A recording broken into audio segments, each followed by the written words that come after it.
अस्सलाम वालेकुम। तो स्टूडेंट्स, आज का जो टॉपिक है जिसको हम डिस्कस में आपसे करने जा रहा हूँ उसमें से जो है वो अपना डाउन सेल को मैं एक्सप्लेन करूँगा, कार्बोनेट्स को मैं चैप्टर के एंड पे पढ़ाऊँगा। ठीक है, तो आज का टॉपिक जो मैं आपसे डिस्कस करने जा रहा हूँ दैट इज़ सल्फेट्स। ठीक है, तो बच्चों सल्फेट्स जो हैं वो किसको कहा जाता है? सल्फेट्स जो हैं वो बनाए जाते हैं किसके? अल्कली मेटल जो कि फर्स्ट ए ग्रुप है उसके भी सल्फेट्स एग्जिस्ट करते हैं, और अल्कली मेटल के जो सल्फेट्स होते हैं उनके बारे में आपने याद रखना है कि that are all soluble in water. सारे के सारे पानी के अंदर क्या होते हैं?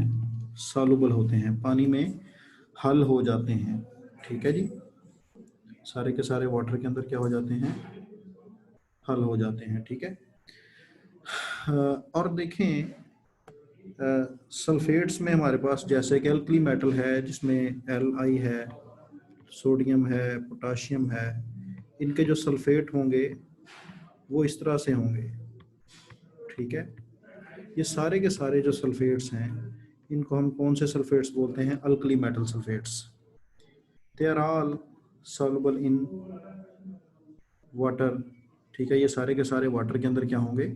सॉल्युबल होंगे। ठीक है, अल्कली मेटल है, फर्स्ट ग्रुप को कहते हैं, फर्स्ट ग्रुप के सल्फेट्स। इसी तरह से बच्चों सल्फेट्स सल्फेट्स में हमारे पास जो बात आती है सेकंड ए ग्रुप, और उनको क्या बोला जाता है? Sulphates of alkaline earth metals. और अल्कलाइन अर्थ मेटल्स कौन सा ग्रुप होता है? That is second A group. Second A group जो है उसके सल्फेट्स की हम बात करेंगे। ठीक है, तो पहले मैंने बात जो शुरू से की थी वो की थी कि अल्कली मेटल के सल्फेट्स की बात की थी। ठीक है ना, अल्कली मेटल के सल्फेट आपके सामने मैंने 3 लिखे हैं, lithium sulphate, sodium sulphate, potassium sulphate. तो ये सारे सल्फेट्स जो होते हैं इनके बारे में मैंने क्या एक्सप्लेन किया आपको कि ये सारे के सारे सॉल्युबल होते हैं किसके अंदर? वाटर के अंदर। जबकि अल्कलाइन अर्थ मेटल के जो सल्फेट्स हैं, अल्कलाइन अर्थ मेटल कौन कौन सा है? बेरिलियम है, मैग्नीशियम है, कैल्शियम है, स्ट्रोंशियम है, बेरियम है और रेडियम है। ठीक है, फर्स्ट वन का सल्फेट क्या बनेगा? BeSO4। सेकेंड ग्रुप का जो सल्फेट बनेगा वो सेकेंड एलिमेंट का जो बनेगा that is MgSO4। Third one is calcium sulphate, then strontium sulphate, then barium sulphate और देन रेडियम सल्फेट। ये सारे सल्फेट्स जो हैं ये सेकंड ए ग्रुप के हैं। आपको पता है ये मैंने जो ग्रुप लिखा है ये सारे का सारा कौन सा लिखा है? सेकंड ए ग्रुप। अब इसमें याद रखना है कि डाउन द ग्रुप हम इसमें किसकी बात करेंगे? हम इसमें बात करेंगे सॉल्युबिलिटी की। और यहाँ पे ये ट्रेंड जो मैं आपको बताने जा रहा हूँ, आपने जो पढ़ा हुआ है पहले से कि सॉल्युबिलिटी बढ़ती है साइज के बढ़ने से। ठीक है, लेकिन इसमें as we move down the group solubility जो होगी डिक्रीज करेगी डाउन द ग्रुप। अब इसकी रीज़न हमें नहीं पता, मैंने कई बुक्स को इसमें कंसल्ट किया है। ठीक है, तो सिंपल इतना याद रखें कि सॉल्युबिलिटी बजाय बढ़ने के सॉल्युबिलिटी इसमें क्या कर जाती है? डिक्रीज कर जाती है। ठीक है, तो सॉल्युबिलिटी बजाय बढ़ने के सॉल्युबिलिटी डिक्रीज कर जाती है डाउन द ग्रुप। ठीक है, तो सॉल्युबिलिटी डिक्रीज करती है डाउन द ग्रुप। ठीक है, हालांकि सॉल्युबिलिटी को इंक्रीज करना चाहिए।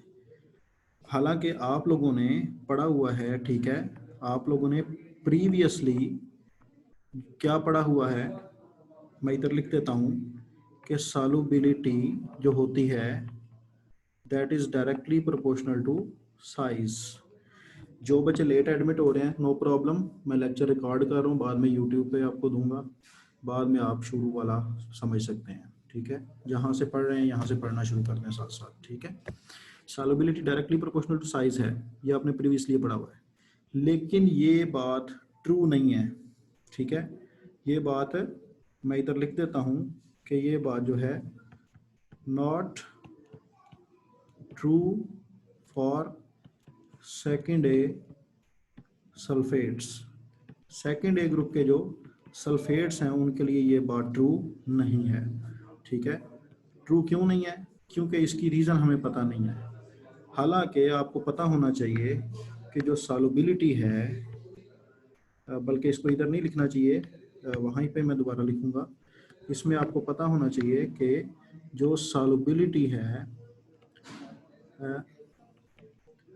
उसका रिलेशनशिप जो है वो लैटिस एनर्जी के साथ है।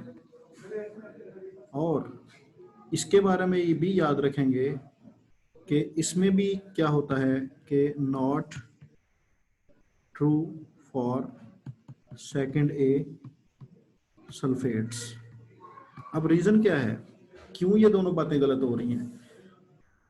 इसकी असल में रीज़न हमारे पास नहीं है, इसी वजह से आपकी बुक ने भी इसकी बात नहीं की हुई। ठीक है, कई फैक्टर और भी आ जाते हैं जिनकी वजह से सॉल्युबिलिटी डिस्टर्ब हो जाती है। तो सिंपल याद रख लें कि सॉल्युबिलिटी जो है इसके बारे में आपने याद क्या रखना है कि solubility decrease down the group, किसके लिए? फॉर सेकंड ए सल्फेट्स के लिए। ठीक है, इसी वजह से उसने क्या लिखा हुआ है कि फर्स्ट टू जो हैं इनके बारे में आप लोग याद रखेंगे। फर्स्ट टू ग्रुप जो सल्फेट्स हैं that are fairly soluble in water. Fairly soluble का मतलब क्या होता है? अच्छी तरह से हल हो जाना।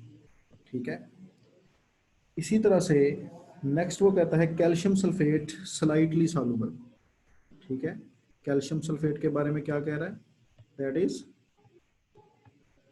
Slightly soluble. स्लाइटली सॉल्युबल का क्या मतलब है? पार्शली सॉल्युबल, कुछ हल हो जाता है कुछ हल नहीं होता। और इसी तरह से स्ट्रोंशियम बेरियम सल्फेट जो हैं इनके बारे में आप याद रखेंगे कि ये वाटर के अंदर बेसिकली क्या होते हैं? These are insoluble in water, ये पानी में हल नहीं होते। ठीक है, अब इसके बाद एक शॉर्ट क्वेश्चन है जो कि पूछा जाता है। ठीक है, इसी से रिलेटेड वो क्या पूछा जाता है? वो पूछा जाता है कैल्शियम सल्फेट के बारे में।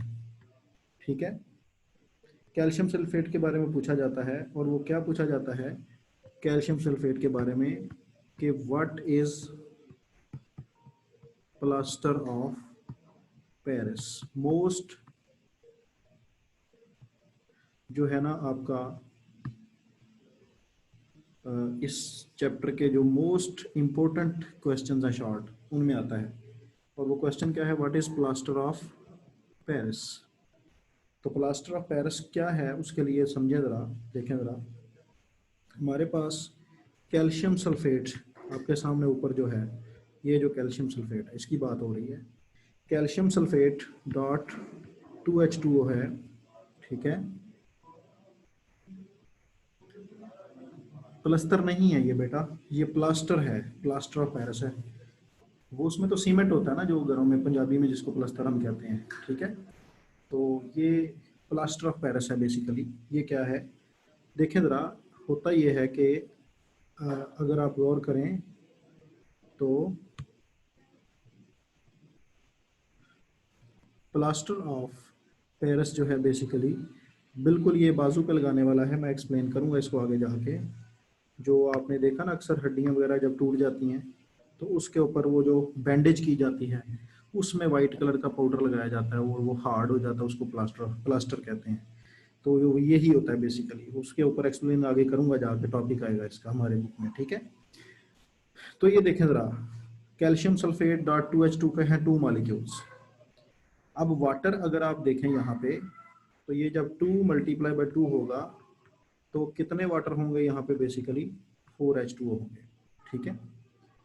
अब होता क्या है कि जब हम इसको हीट अप करते हैं, ठीक है, डेल्टा मीन हीट, तो होता ये है कि calcium sulphate twice dot H2O plus 3H2O, तो क्या हुआ, टोटल 4 वाटर थे, 4 में से कितने लूज हो जाते हैं? 3 वाटर, 3 वाटर लूज हो जाते हैं, और कैल्शियम सल्फेट के साथ कितने वाटर रह जाते हैं?